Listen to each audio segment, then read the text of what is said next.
A família do jornalista Humberto de Campos, psicografado por Chico Xavier, exigiu na justiça os direitos autorais pela obra mediúnica do autor, publicada depois de sua morte. A Federação Espírita Brasileira ganhou a causa e até hoje publica os contos e crônicas do escritor maranhense. Mas, para evitar novos problemas, Humberto de Campos adotou um pseudônimo, Irmão X. Vamos conhecer agora um pouco mais sobre a vida de Chico Xavier neste documentário produzido pela FEB.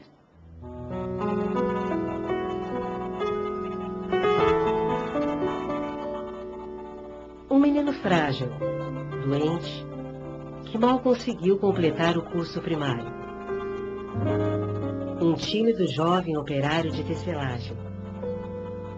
Um modesto funcionário público que nunca faltou ao trabalho. Um homem extraordinário, figura humana exemplar, amoroso e solidário.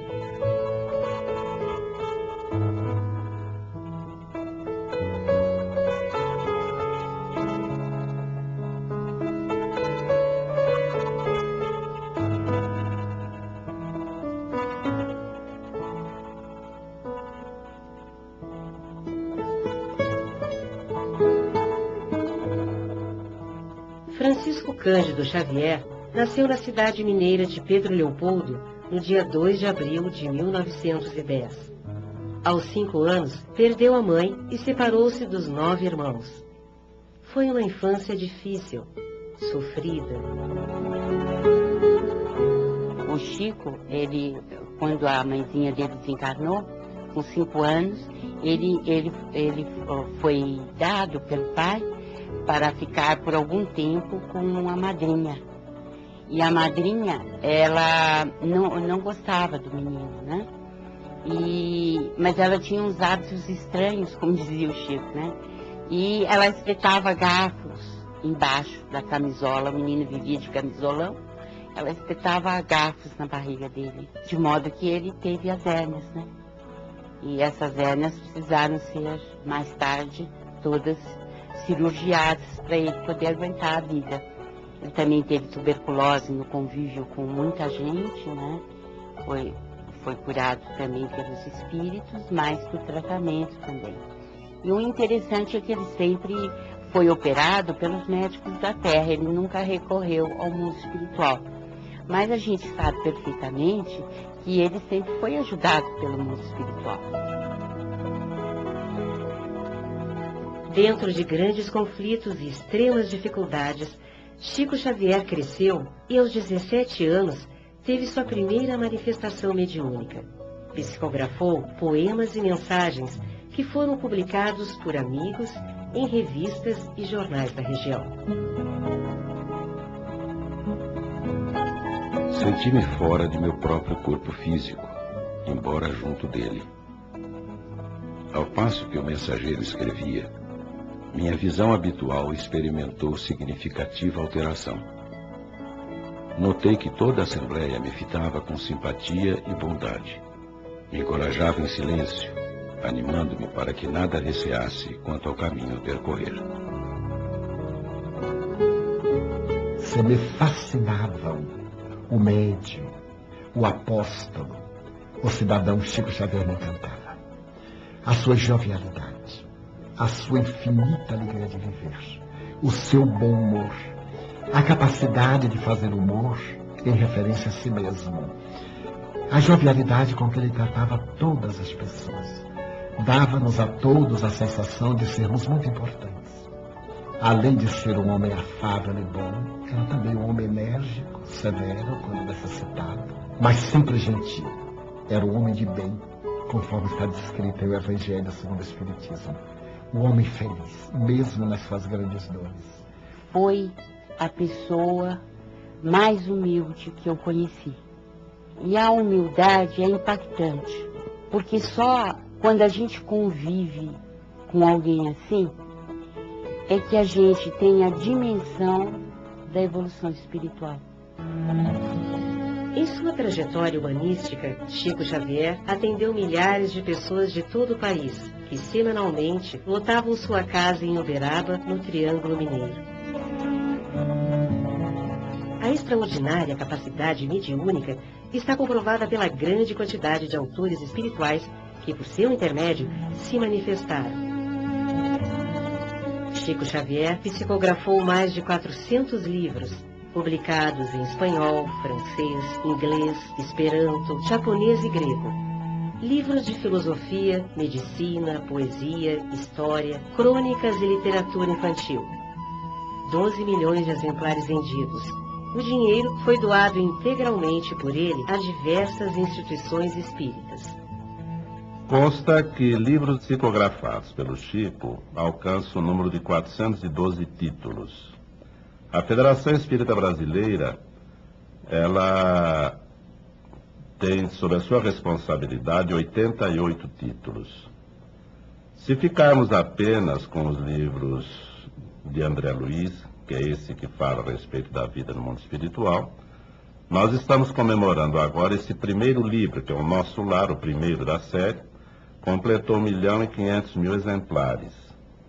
E se reunirmos todos esses livros desta série, até agora temos cerca de 5,5 milhões a 6 milhões de livros editados desse autor espiritual, só pela Federação Espírita Brasileira.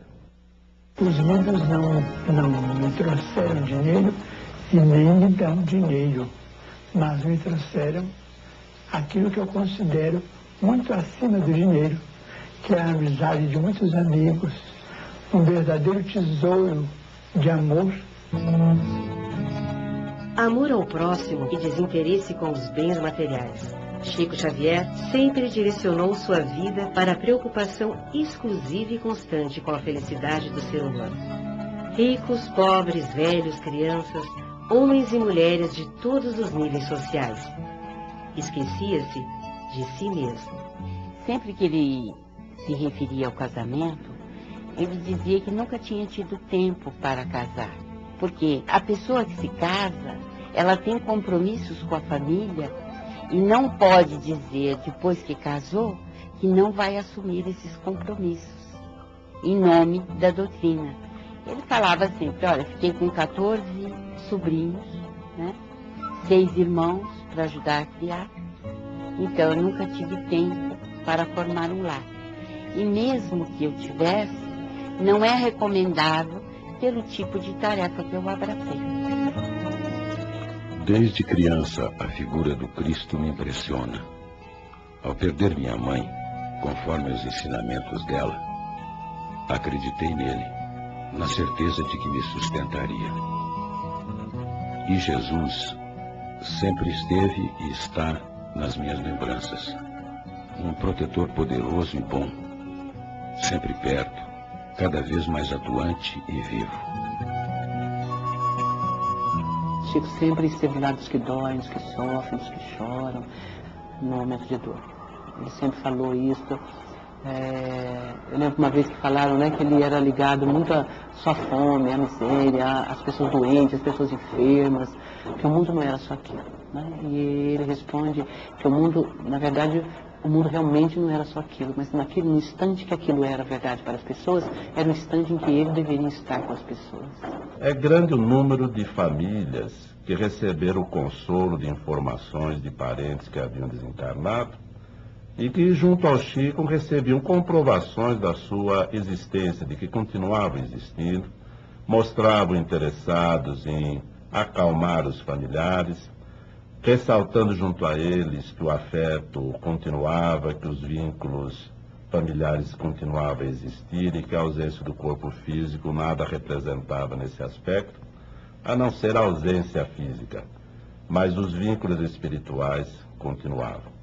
Esta contribuição do Chico, vamos dizer, a estas pessoas foi extremamente importante. Mas o que marcou também muito a própria personalidade do Chico foi o trabalho voltado ao atendimento aos necessitados. Nós desconhecemos outras pessoas que tiveram um trabalho de difusão do Evangelho tão grande como o Chico fez no século XX. Com o passar dos anos, os problemas de saúde foram se agravando. Chico tinha dificuldade em enxergar. Sofria de angina e de tuberculose contraída no seu contato direto com o povo humilde que o procurava. Tornou-se figura de projeção planetária. Recebeu o título de cidadão honorário de várias cidades brasileiras.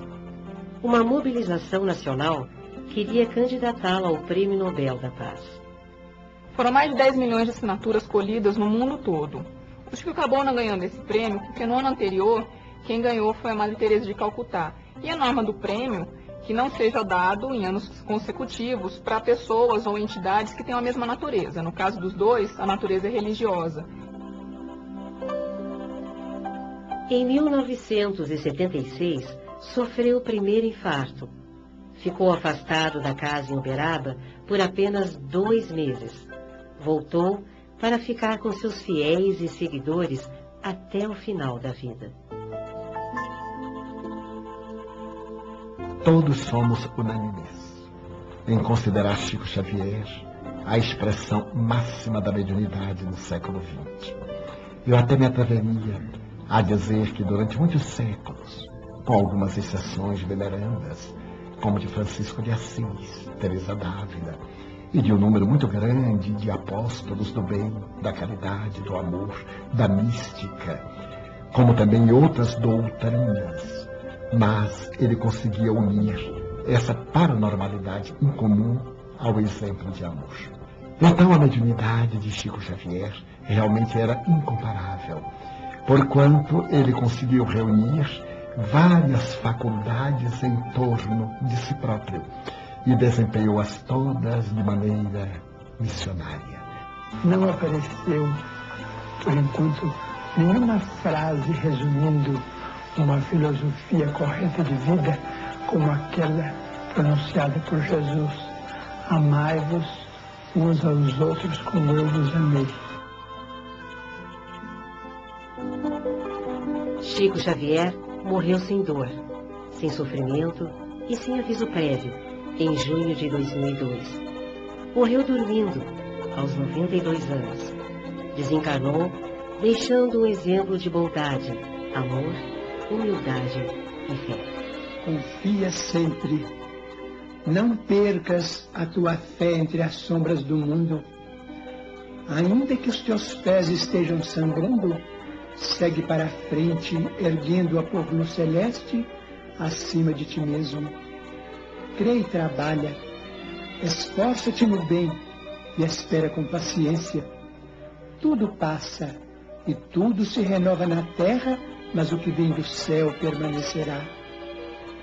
De todos os infelizes, os mais desditosos são os que perderam a confiança em Deus e em si mesmos, porque o maior infortúnio é sofrer a privação da fé e prosseguir vivendo. Eleva, pois, o teu olhar e caminha, luta e serve, aprende e adianta-te. Brilha a alvorada além da noite. Hoje é possível que a tempestade te amarfanhe o coração e te atormente o ideal, aguilhoando-te com a aflição ou ameaçando-te com a morte. Não te esqueças, porém, de que amanhã será outro dia.